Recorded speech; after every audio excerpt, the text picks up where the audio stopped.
Nuo pačių pradžių rinkausi būstą, kad jis būtų kuo arčiau centro ir arčiau gamtos. Ir aišku, pagal mano kišenę. Tai realaus būstą su būtą kažkokią standartinę, ar tai blokiniam name, ar tai naujam name neįpirkau. Žodžiu, šitas patalpas prie pat Neries išėjo pirkti. O taip ir atsiradau fabrike. Buvęs kažkoks instituto, kažkokio ten elektrikos instituto, ten kažkokias patalpas, kažkada. Dabar čia daug labai ofisų, daug įvairių kitokių patalpų. Ir girdėjau, čia Stano kažkur studiją turi, irgi muzikinė, ten dar kažkas, tai ten. Žodžiu, viskas, ką nori, tą daro čia žmonės. Tai meistrai, gyventojai, ofiso darbuotojai. Žodžiu, viskas viename. Sakė, kad kažkas čia tryse gyvena, bet man atrodo, kad jie gyvena tik tais nešildymo sezonu. Dar neteko susipažinti su jais. O aš bandysiu gyventi kiaurus metus jau, visada. Patalpa yra, kaip buvęs ofisas, tai, žodžiu, čia ir sienos tokios šaltas, žydros.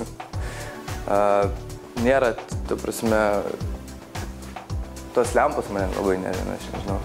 Tas tokias ofisinės, jo.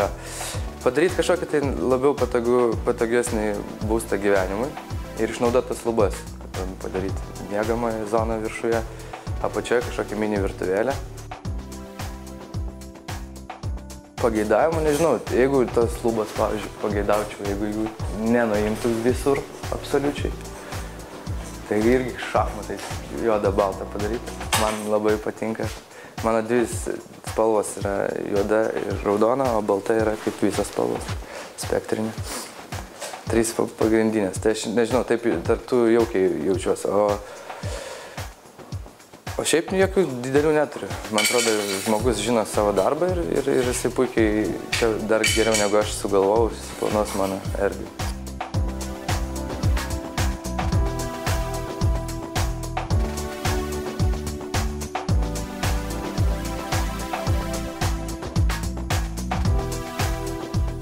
Manau, kad išnaudoti erdvę visada galima.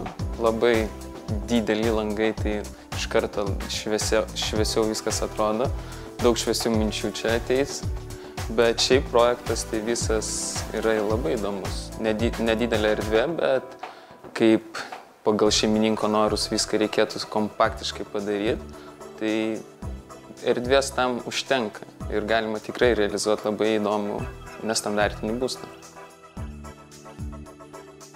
Kaip įeinant į būstą, iš karto ateinam į tokį mažą holą, kur šeimininkas pageidavo ir kad būtų minimali kompaktiška virtuvėlė, bet to pačiu, kad tai nebūtų neužgoštų visko, kad atsirastų vieta ir į virtuvėlės stalui, kur žmogus galėtų ir pavalgyti, papusryčiauti ir pavakarieniauti, net ir su draugais. Prie minkštos zonos galėtų atsirasti ir stumdomas stalas mobilus. Taip pat, aš manau, čia kompaktiškai labai atrodytų galima suplanuoti virtuvėlę, kuri ir būtų talpi, nes vis tiek gaminant tai reikia visokių indų. Taip pat tai ta virtuvė, kad neužgoštų, kad vis tiek loftui būdinga, būstui kaip studijai būdinga vientisa erdvė.